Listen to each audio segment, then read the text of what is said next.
അതിൽ പലരുടെ good morning. ഇപ്പൊ നമ്മൾ കണ്ട ഓഫീസ് കണ്ട് ശരിക്കും പറഞ്ഞു കഴിഞ്ഞാൽ ഇതൊക്കെ ഈ കാലത്ത് സംഭവിക്കുന്നുണ്ടല്ലോ എന്നുള്ളതാണ്. അവിടെ ഒന്നും ചെറുപ്പക്കാരൊന്നും ഇല്ലേ? നമ്മുടെ നാട്ടിലെ DYFI, യൂത്ത് കോൺഗ്രസ്, യുവമോർച്ച എന്നൊക്കെ പറയുന്ന സംഘടനകൾ പോലെ ആരും ഇതിനെതിരെ ഒന്നും പ്രതികരിക്കാനില്ലേ അതിൽ പലോട്? അരുൺകുമാർ, നമ്മൾ ഈ ഗ്രാമത്തിലൊക്കെ പോകുന്ന കാഴ്ച, അവർക്ക് ഒരു നേരത്തിന് മറുനേരം ഭക്ഷണം കഴിക്കാൻ സാഹചര്യമില്ലാത്ത അത്രയും ദരിദ്രരായ ആളുകളാണ് അവർ. പിന്നീട് എവിടെയാണ് ഈ സമരത്തിന് പോവുക എന്ന ചോദ്യമാണ് പൊതുവിൽ ഇതിനെക്കുറിച്ചൊക്കെ നമ്മൾ ഗ്രാമവാസികളോട് ചോദിക്കുമ്പോൾ പറയുന്നത്. പലരും പുറത്തേക്ക് ഒരു ദിവസത്തെ അന്നത്തിന് വേണ്ടിയൊക്കെ ജോലി ചെയ്യാനായി പുറത്തേക്ക് പോകുന്നവരാണ് യുവാക്കൾ അധികവും. ഏതായാലും ഇത് ഒറ്റപ്പെട്ട കാഴ്ചയല്ല. ബീഹാറിന്റെ ഉൾനാടൻ ഗ്രാമങ്ങളിൽ സ്ഥിരമായ കാഴ്ചയാണ്. പദ്ധതികൾ വരുമ്പോൾ സ്ഥാപനങ്ങളും സർക്കാർ ഓഫീസുകളും കെട്ടിയിടും, പക്ഷേ അതിന്റെ ആനുകൂല്യങ്ങളൊന്നും ബീഹാറിലെ ജനങ്ങൾക്ക് കിട്ടില്ല എന്നുള്ളതാണ് യാഥാർത്ഥ്യം. ഇതൊരു ഉദാഹരണം മാത്രമാണ് അരുൺകുമാർ. ഓക്കെ, ഇപ്പൊ എനിക്കൊന്നു ബീഹാറിൽ മഴ പെയ്യുന്നു. കഴിഞ്ഞ കുറച്ച് ദിവസങ്ങളായിട്ട് നല്ല ചൂടത്ത് നിന്നാണ് അതിൽ പലരോട് റിപ്പോർട്ട് ചെയ്തുകൊണ്ടിരുന്നത്. ബീഹാറിൽ മഴ പെയ്തോ?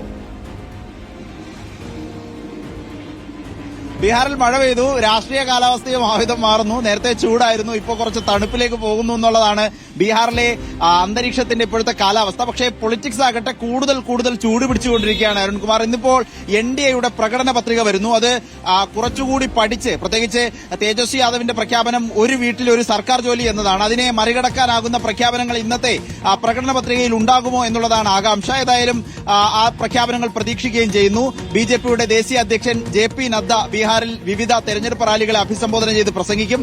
വലിയ ചൂടിലേക്ക് പോകുന്നു. ആരോപണ പ്രത്യാരോപണങ്ങൾ വരുന്നു. രാഹുൽ ഗാന്ധി പ്രധാനമന്ത്രിയെ പരിഹസിച്ച് ഇന്നലെ ഒരു പ്രസംഗം നടത്തിയിരുന്നു.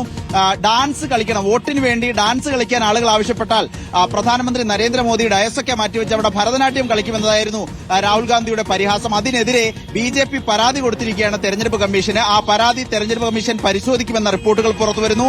ഇതിനൊപ്പം തന്നെ കഴിഞ്ഞ രാത്രി ജൻസുരാജ് പാർട്ടിയുടെ പ്രവർത്തകൻ ഈ തെരഞ്ഞെടുപ്പ് പ്രചരണത്തിനിടെ വെടിയേറ്റ് കൊല്ലപ്പെട്ടിരുന്നു. ആ വിഷയത്തിൽ JDU നേതാവിനെതിരെ, JDU സ്ഥാനാർത്ഥിക്കെതിരെ കേസെടുക്കണമെന്ന ആവശ്യം പ്രശാന്ത് കിഷോറിന്റെ പാർട്ടിയായ ജൻസുരാജ് പാർട്ടി ആവശ്യപ്പെടുന്നു. അങ്ങനെ കാലാവസ്ഥ ചൂടുപിടിച്ചു വരികയാണ് രാഷ്ട്രീയത്തിൽ എന്നുള്ളതാണ് ബീഹാറിൽ നിന്നുള്ള അവസ്ഥ.